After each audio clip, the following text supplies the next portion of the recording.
This is Larry Under Pressure. In this video, Larry will demonstrate how to prepare dried beans and peas to fully cooked and tender with no soaking. He'll be using black-eyed peas for this cook, and the entire process will only take 1 hour. Hello y'all, and welcome to the channel. In this video, we're going to be making what I call dried beans to fork in 1 hour. We're going to make black-eyed peas dried right out of the bag in the Instant Pot, and in a matter of about 50 minutes we'll have completely cooked, ready to eat, delicious, soft black-eyed peas. So the first thing we're going to do is put our peas in the Instant Pot. I'm using the Instant Pot Mini because that fits perfectly for the thing that for the kind of type of meal that we're cooking this time. And I've got 1 full cup of black-eyed peas. And they've been washed and rinsed and inspected for any foreign materials that might be in them. And they looked fine. The next thing I'm going to do is I'm going to use 3 cups of chicken broth. And I'm not using the kind in the carton or any that I've made. I'm using my favorite, which is the Orrington Farms broth-based chicken that you can get online on Amazon or at the grocery store or just about any place. If you don't have a good source for it, there will be a link below, an Amazon purchase link below, that you can buy them through my web channel, and it won't cost you any more, and it'll help me just a little bit. So I'm going to pour the 3 cups of chicken broth into the black-eyed peas in the Instant Pot. And you can use any kind of pressure cooker for this. You can even use a stovetop pressure cooker or just any of the manufacturers, as long as it'll get up to pressure. Next thing we're going to do is we're going to put the lid on the pressure cooker and close the valve to seal so it'll seal in. Next thing we need to do is set up the cooking mode. The timing for this is really easy. The way I've formulated this recipe is so simple. We'll cook the peas for 25 minutes and then we'll let them do a 25-minute slow natural release and they're done.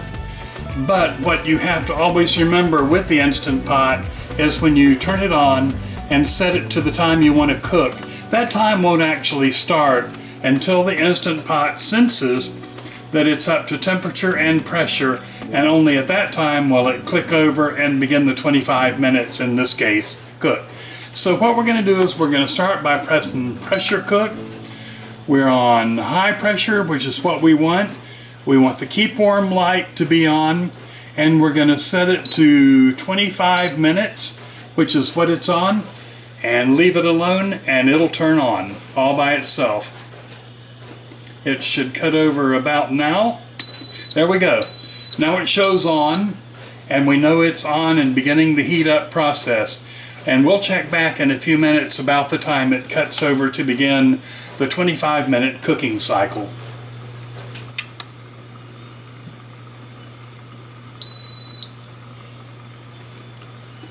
There we go. The pot just beeped and it cut over from saying on to 25 minutes, which is the length of time we've set it to cook.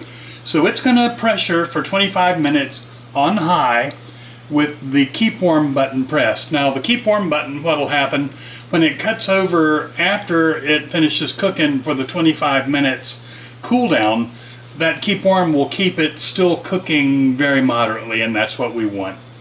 So we'll check back in a little bit when it's about time for it to cut over. And in the meantime, we'll let it sit here and cook, hands off.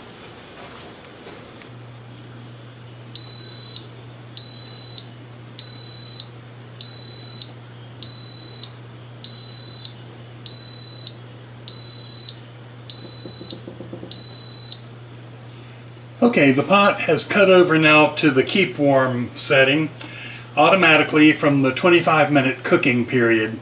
We're going to let it sit in this mode, in the keep warm mode, with the keep warm heater on, and do a slow natural release. At the end of the 25-minute natural release period, we'll come back and check and see how those peas taste.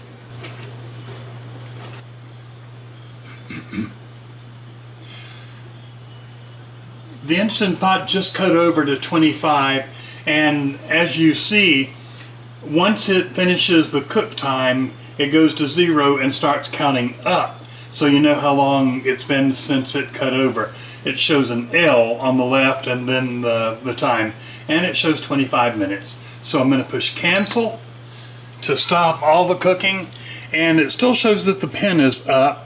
So I'm going to release what little bit of pressure there might be left. There was virtually none in there. So let's see what it looks like when we open up the pot. And the black-eyed peas look really, really good. Look at that. How delicious to Before we dish these up, we do need to add some salt and pepper. I purposely didn't put any in to begin with because I think they're better if you wait till after you've cooked them. The beans, the peas, seem to be more tender. So I'm putting about a teaspoon of salt and a teaspoon of pepper, and I'm using the pit beast that I always use, salt and pepper blend, and regrouping here just a little bit and adding those. Also, at the beginning of the cook, you could have easily, or we could have easily added some ham to start at the beginning of the cook to let them cook through with the beans and flavor the beans. And also before we put the beans or the peas in and the water, we could have also added some onion and done a sear saute with a little bit of olive oil in that. So you can do whatever you want to make them your own. Let's see how these taste. There's a spoonful.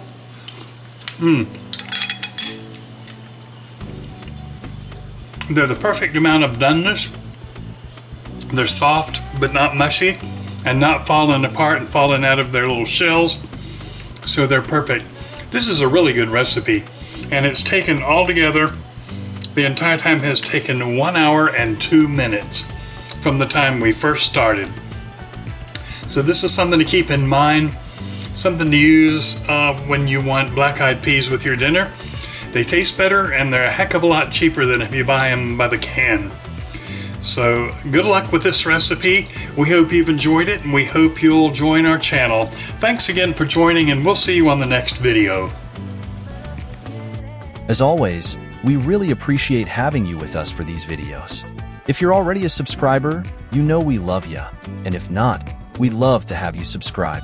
Please like, share, and subscribe in the links below.